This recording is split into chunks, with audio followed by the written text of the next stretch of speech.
is Shelton. We're going to talk a little bit about technology, using technology in the classroom, but Jessica and I use technology to assess student learning. So we're going to talk about how we do that, some of the different things that we've done. Michael is going to talk about using technology as a collaborative tool for our professional learning development and some things that he's done, but we're going to start with the student learning, the way that we've done things. And Jessica and I really run much more of a project-based class. So when we sit down to plan together, we think, what do we want our kids to learn? And what kind of tools do we have to help them learn that? And then how are we going to see that they learned it? So that's how we start everything. And we have some little worksheets just for you to doodle on that kind of have sort of our process. And so we always think, what are all the ways we could assess it? What are some things we might do? And then, we don't have a handout with our websites on it that we're going to show you today. So if you want to write those down, right? And then Michael has a list of websites he's going to present. Okay, the first thing we're going to do is we're going to do a Prezi today to present our information. And Jessica and I are we use this every day. There's huge benefits to using Prezi, but we did use Prezi as a student assessment, and it was awesome. And so I'm just going to show you a little bit, maybe. It's Prezi.com, Prezi.com. Okay, maybe that one will work. So there's some huge positives. I know this one works. To use in Prezi for assessment, if I can get it to pull up, but right now it's not acting very nice to me. It's connecting. Awesome. Never happens. Ever. But the thing with Prezi when you use it for student assessment is a couple of things. One, all students can get in at the same time, and they can actually see each other walking around doing their thing. And they can incorporate lots of different media really easily. So they can incorporate pictures easily. They can incorporate video easily. I don't know what's happening, but it's exciting. So Prezi is really great for that. And if we have time, because we're going to run out of time, I wonder if I'm not hooked in. I'm just going to go to ours. Maybe. So Prezi is something you can use. I'm just going to take you through ours because I designed this.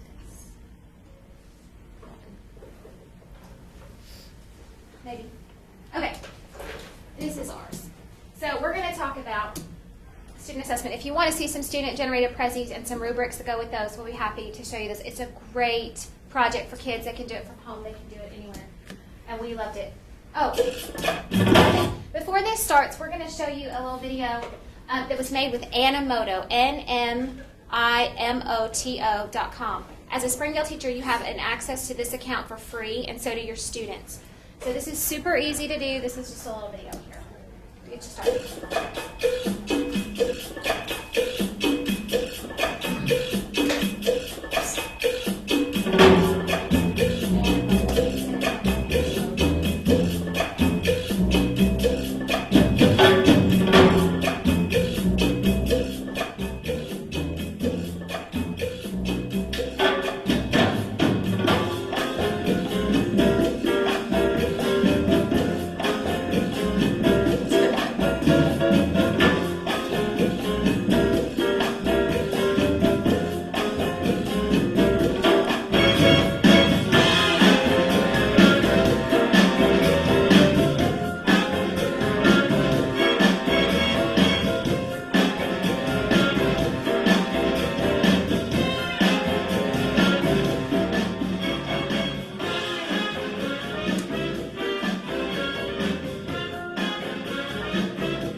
It does the animation for you.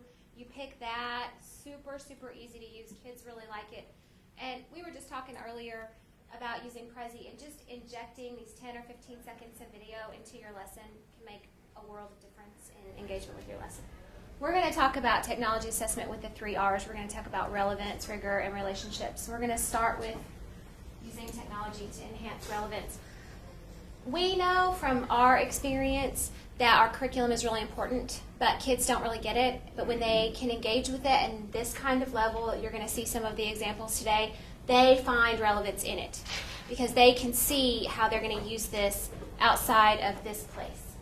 So some of the challenges we have as English teachers is, why do we have to read old stuff? It doesn't really make sense. Nobody, this is dumb. We don't like this. Why do we have to write a research paper? I don't understand what the point of that is. That doesn't make any sense. But all of us face this question. How is this going to help me in my life? Why does this matter in my life? I don't understand. So when we sit down to plan, we think about that, and we talk about that with our students and with each other. We have found that when we give them a piece of technology to make a project with, the kids can see how they can use this past high school. I say, oh, I am going to use this, or I'm going to make this, or a lot of you may have, Jessica and I, students that have done Prezi for you in your class because they used it in our class, and they liked it, and so they've transferred that over into other places. So they see, hey, I'm learning something that I can use somewhere else. One of the projects that we do is our kids all design Flash-enabled websites. Every single one of our students makes a website of their own. They use Wix, Wix.com, completely free, completely customizable. But we've had kids come back to us that have used this for tons of reasons. They have had a lawn mowing business and they made a web page for themselves, or they have used it in classes, or a lot of them will take their websites from our class and in the summer they'll keep updating it or they'll do whatever. So they find real value in this skill of being able to do this. Yay, technology. It's okay. We like it. Happens in our classes all the time. The other thing, the skill that this gives them is they have to problem solve. Because they want something and they have to figure out how to make it happen. That's a real skill that they're going to use. So they have to think through all the links. They have to think through what they want it to look like. So this is what we do first. So when they come into our classroom, and we start with the website because it is used as our portfolio. So throughout the year, as we go through different units, it's a project-based class. So they have to create something and then they'll put it on their website in a different page.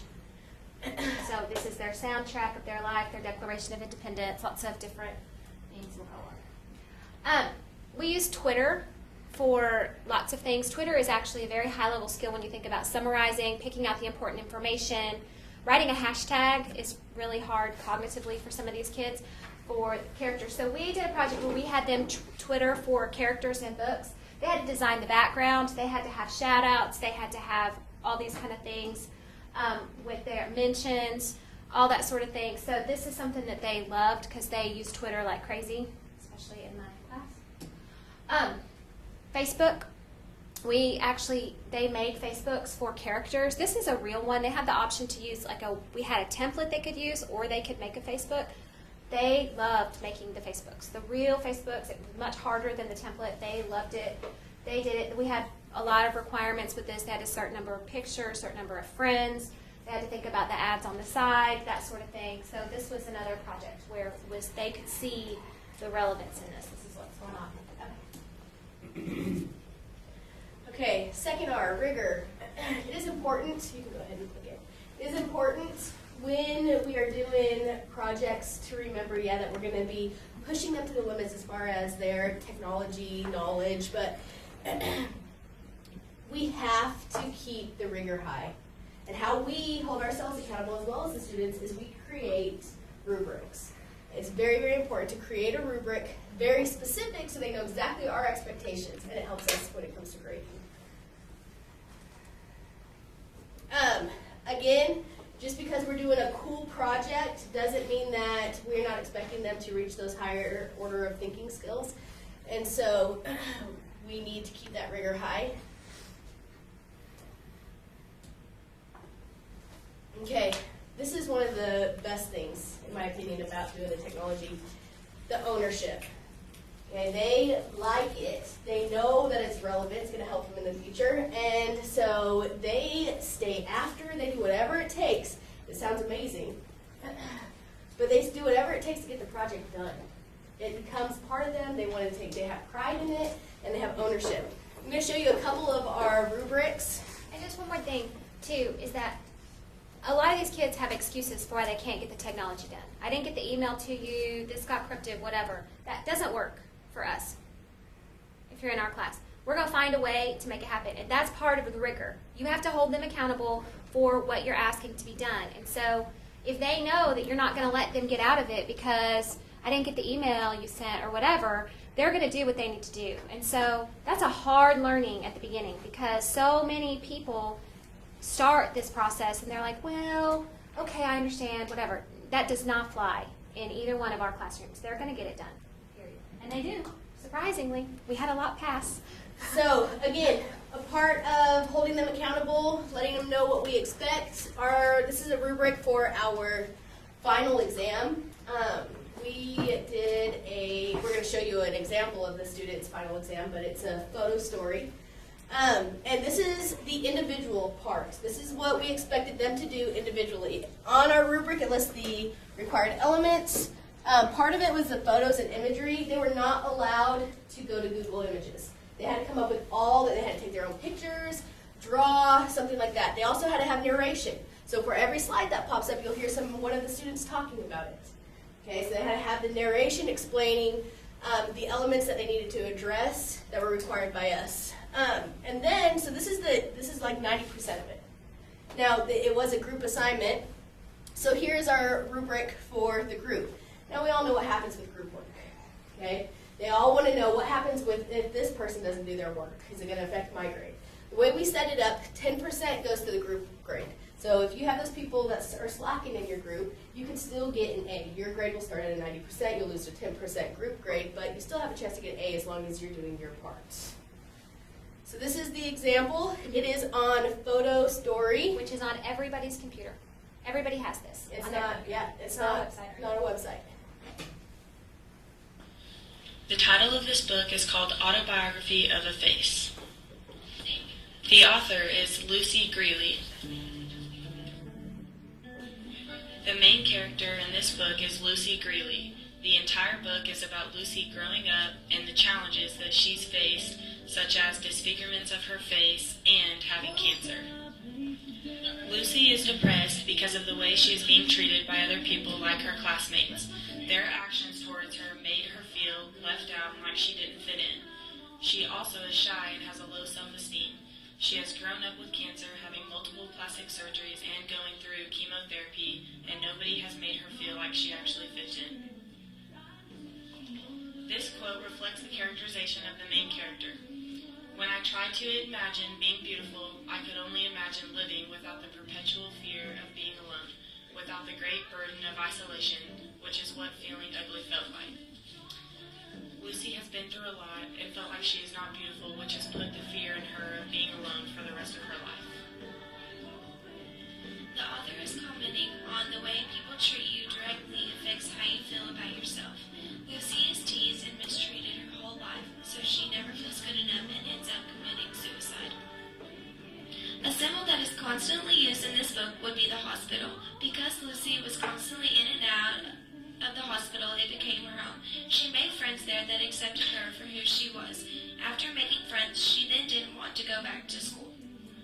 Okay, we're going to stop there. But all those pictures were made by Har-Ber students this year. They took those pictures, they posed those photographs, they did that. They figured out the golden line. Every kid had to have stuff. So you can see that this is not just a cool project. We are applying it. We taught the elements of nonfiction, and this really shows us that they know what's going on, or if they don't know what's going on. But also, It also has relationships. Relationships is our last art. We're going to talk about that. We're going to show just a little video quick about cool people. I'm cool with that. That's my thing.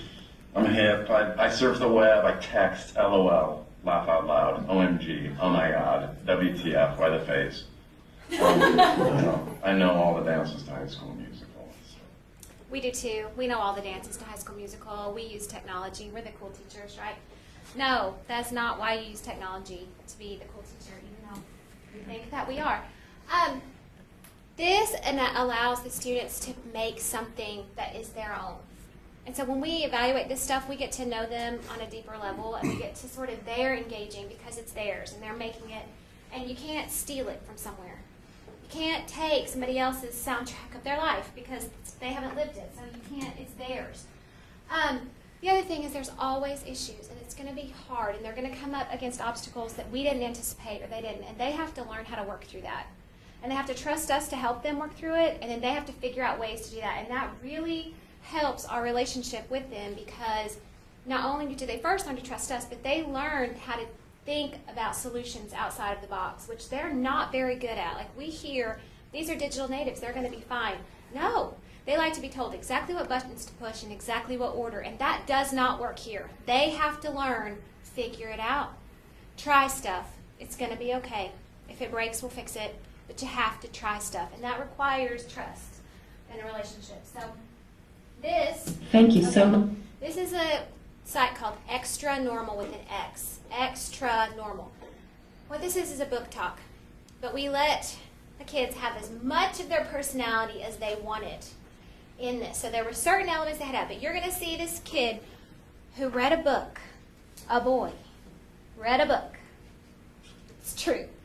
And we said you can create your own characters, you create your own setting, you write the dialogue, you can be as funny as you want, as serious as you want, as long as you cover these aspects of the book. And this kid embraced it and loved it, and this is hilarious. And so just think about how much of his personality is coming through, and he did something as uncool as read a book. Much for bringing me here, Broccoli Man. It's delightful. Ain't no thing but a chicken wing, baby girl.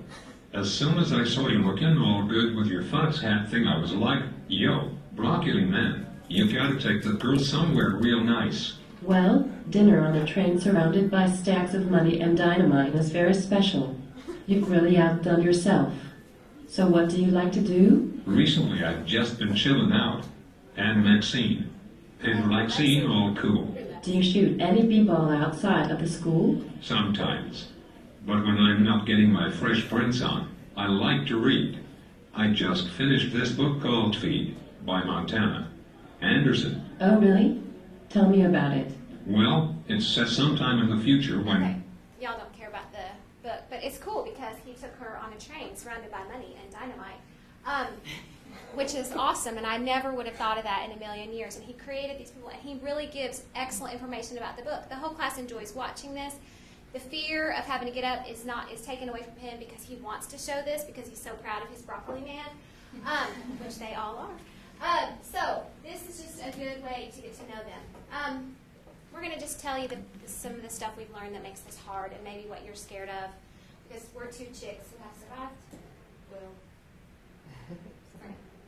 Who knows what we'll come up with next week. Okay.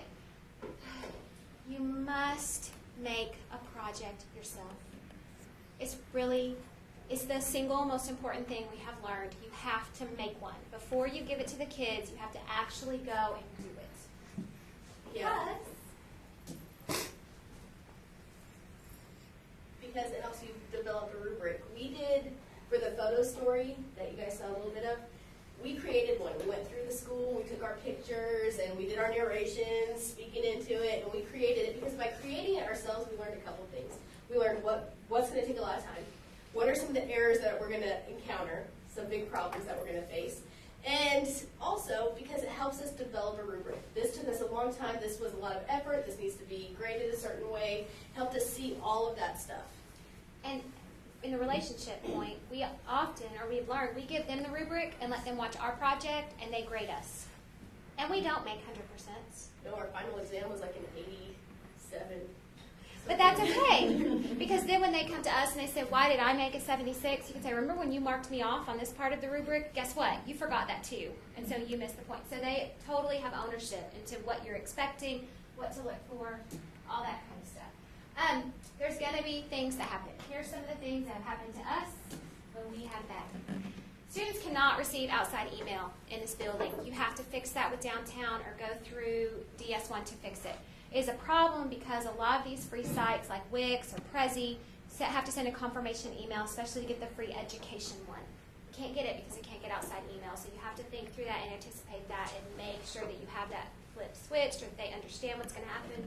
It also makes it challenging for them to communicate with each other. If they're working at home and they want to send something to their school email, they can't. That won't work, but we've got a solution for that. But that's an issue we faced. How about this one? Yep. We have, is this the Q Drive one? Yes. Okay, the Q Drive, how many of you are familiar with Q Drive or have used it? Okay, problem with Q Drive is when they're doing a group project, they can't necessarily put stuff in their group's Q Drives. And so it's kind of hard when it comes to everybody being able to work on the project and using each other's materials. We were able to talk to Jeff and Tanya, and they set up group Q Drives. And so the whole group could access and dump all the stuff into their group Q Drive, and then they could pull out and share the information. You know where it's at. For some reason, somebody occasionally just randomly chooses a site that is apparently bad for our students that we did not know because we were using it all along. Because we're just dirty-minded that way. This is going to happen. You're going to have randomly blocked sites. You have to either think of a workaround, think about how you're going to authorize that site. Who can you talk to downtown to maybe get it opened up for you if you need it opened up? But you need to anticipate that this is going to happen. And when it does happen, where are you going to send them to get the information they're looking for? So that's part of the modeling is going to take you, you're going to be like, why is that site blocked? I don't know. I'm going to request it be unblocked and then find a workaround. Oh, yes. Never happens. We're just Those making this awesome up. laptop carts. None of them work. What are you going to do? My whole lesson plan depends on laptop cards. One of the things that we always do is we always have a paper trail for the kids. When they did their photo story, they had to make their own what do we call it? Storyboard. And they had to draw it all out. They had to write it out. They had to have a plan. So if the laptops don't work, they have a paper backup of something they can do that day. Can they go to the library? Can they go elsewhere? What can we do to get this done? This is going to happen. It just is. And you just need to figure out, have a backup plan because not that it's ever happened to either of us. Oh, yes. So our final project, the photo stories they worked so hard on, and one group out of all my groups came in on exam day and they typed in their stuff they opened up their file on the Q Drive and it was corrupted. It's something they worked so hard on. And it's going to happen. But that paper trail is awesome because they had to have a storyboard. They had to tell me what their pictures were. They had to take the pictures. Most of them had the pictures on their phones. They had their narrations written out already. And so they had all this information. I knew they were working, and I helped them in the lab a lot. So when they came and their file was corrupted, I knew that they had put the effort in, and I was going to put the effort into helping them however I could to get this to work again. And so it just made it easier. I was going to be willing to spend my time to help them because I knew that they had that paper trail that they were working. That's it. It's going to be fine. Take a deep breath. It's really not that big of a deal. That's how I feel when I have to write a test, the way you probably feel about thinking through this. So if you want to try something, try it. If you don't. But if you want to try something, don't be scared. It's going to be okay. It's not rocket science or anything like that, and we can help you. Yes, and if you're thinking, I don't know how my subject's possibly going to work with this, and you have some ideas of units you want to do, this sheet had our email on it. We both have weird emails. Pick one up, shoot us an email that says, hey, this is what my unit is coming up, and this is kind of what I want them. Do you have an idea of what website would be the best for this? What project? How can I do this for my subject? Or I haven't written a detailed rubric before, or I've used rubric developer. Maybe you could help me tweak a rubric or whatever. We can help with any of that sort of thing. It's kind of, other than the teaching part, it's kind of my favorite part of my job. So, but I like the teaching part. Now he's going to talk to you about collaboration. Well, they looked at the teacher-student side of things. I'm going to look at the teacher-teacher side of things. And one thing I learned from these two, they're pretty remarkable when it comes to technology.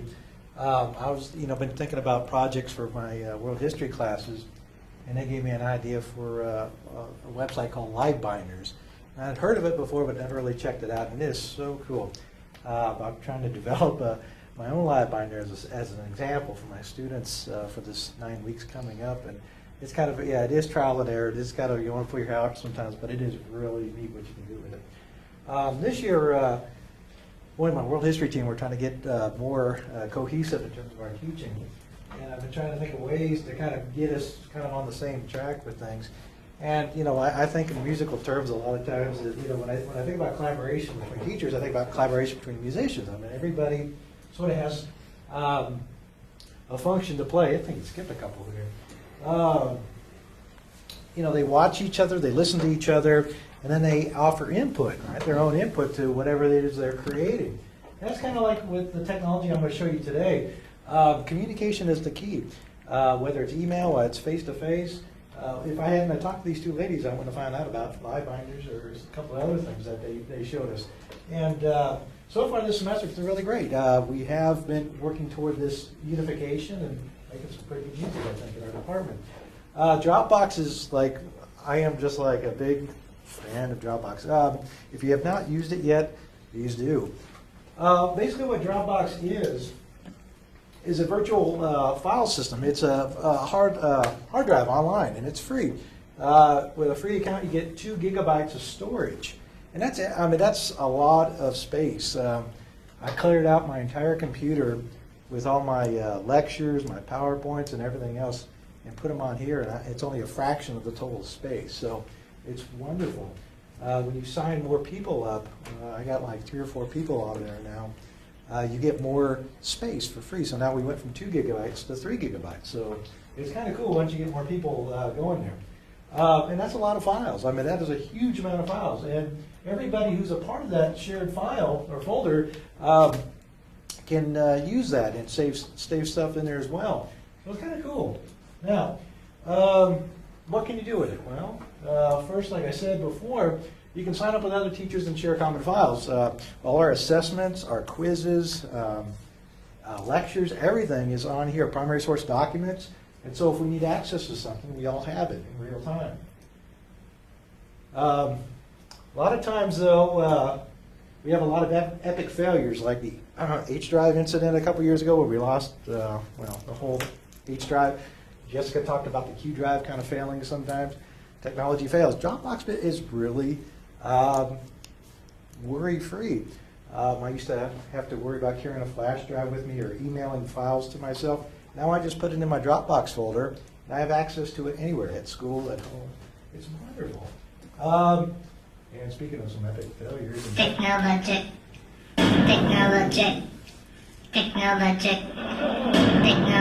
I use it, break it, to trash it,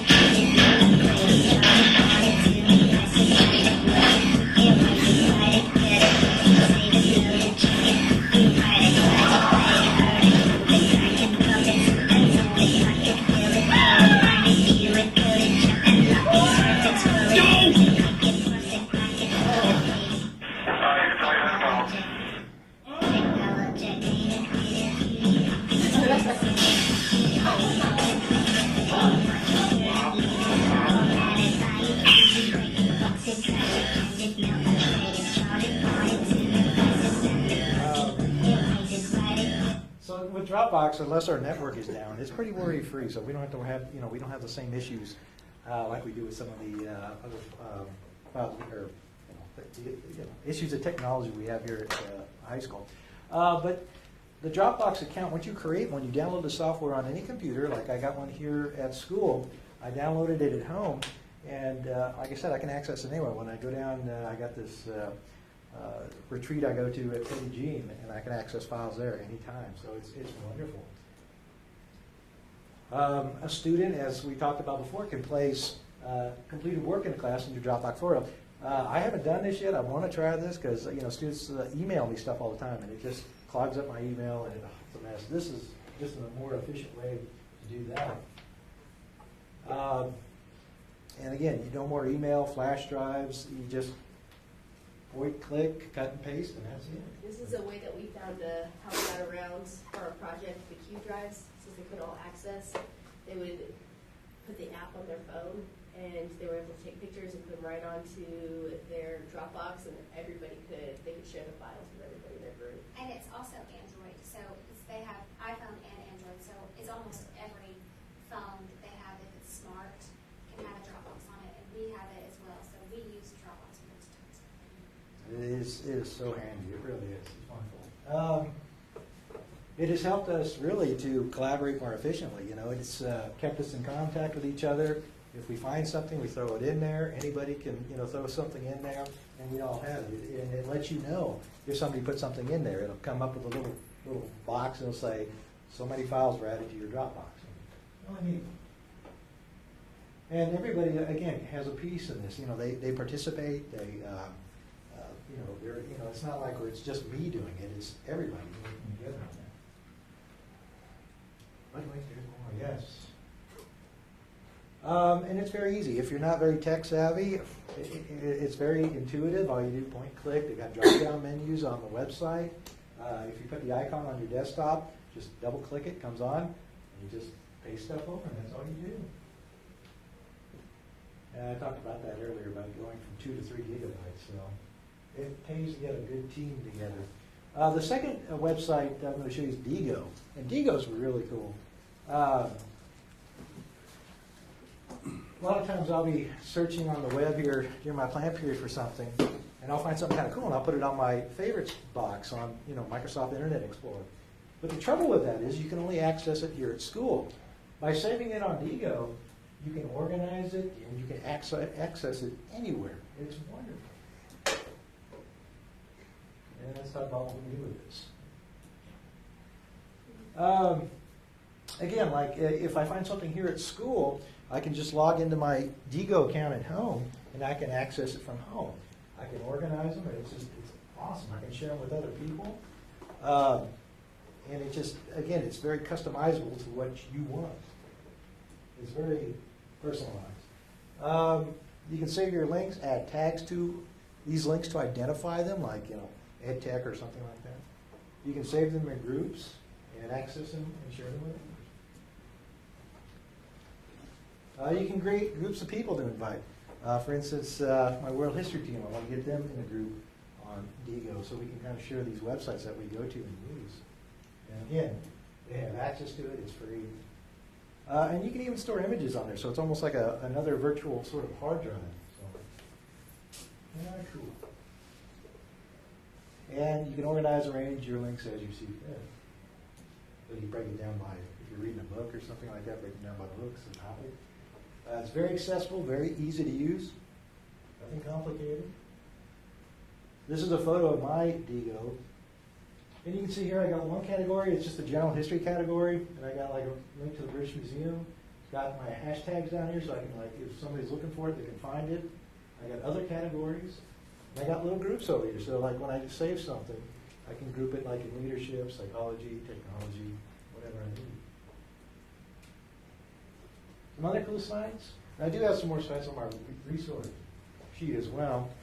Appidic is really awesome. They have a collection of 1,300 plus apps on there geared toward educators. And they group them by like blooms, level blooms, subject area. So for instance, if I was like teaching science or something, I can go there for whatever. Some of them are free, some of them not. I'm a very visual learner, and I like to see things like this. This is coolinfographics.com. Any kind of data that people come up with, you got these people that are out there that put it in visual form. This is sort of like estimating the population of dead people on the planet since the beginning of history, and they put it in a graphical form that you can sort of. It's kind of weird.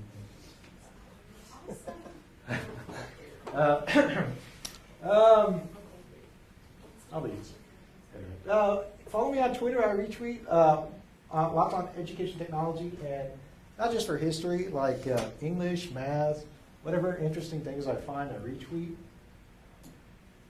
And here is my Twitter name, my Magic 8 Ball. And it is all pretty much all education on there. I might have the occasional, I don't know, something weird, but most of it's geared toward technology. But don't be afraid of new technology. I get kind of skittish sometimes about using it. But then I think about the benefits. And I see other people using it. It's like, I need to try this. So there's a little clip on. The inhabitants of Sumbarin are adapting traditional transportation to modern ways. At the next intersection, turn right. At the next intersection, turn right. Faced with a lack of road signs and constant problems of At orientation, the next intersection, turn left. they've taken advantage of the ethics promotion and tuned their vehicles in an unseen manner. Știe GPS-ul tot, toate străduțele, toate ulicioarele, toate potecuțele.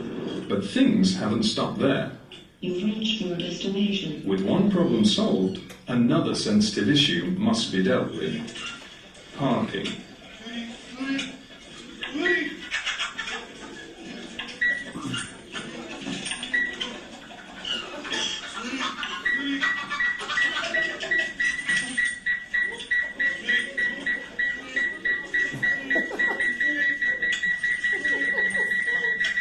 Altădată, nu făceam senzor de parcare, tot timpul de 2 ori l-am dărâmat. Dădeam cu spatele, rupeam și o prună. Dădeam cu spatele, rupeam și o prună.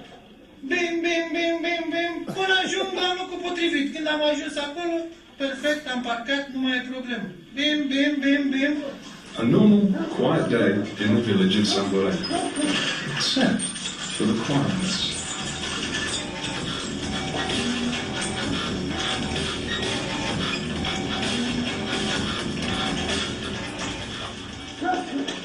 Maybe the most important contribution to the quiet village life is music. Mie îmi place house. House-ul? House. House. M-am dus să alimentez mașina domnului primar. Bineînțeles, domnul primar alimentează numai cu FX. Face bine la motor. Intru, când văd mare scris, facem orice mașină mai bună, începând de la un cal, putere în sus. Ia uite mă, frate, mi-a venit ideea, mă duc acasă, iau căruța, alimentez și uite așa, sunt primul în sat care m-am pus sub bufăr pe căruță. People are travelling for kilometres to try their luck at winning a car rally. But not everyone is happy.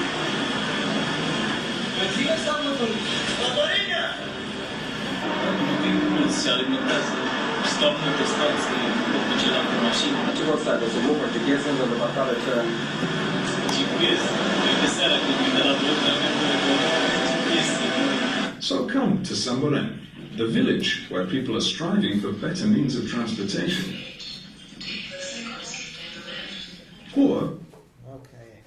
Anyway, yeah, it is scary at times to you know kind of update and to upgrade, but it's kind of neat what some of the things you can come up with, especially with the Prezzies. I know the Prezzies are sort of a small thing, small change, but kind of awesome. Do y'all have any questions? I mean, we are by no means technology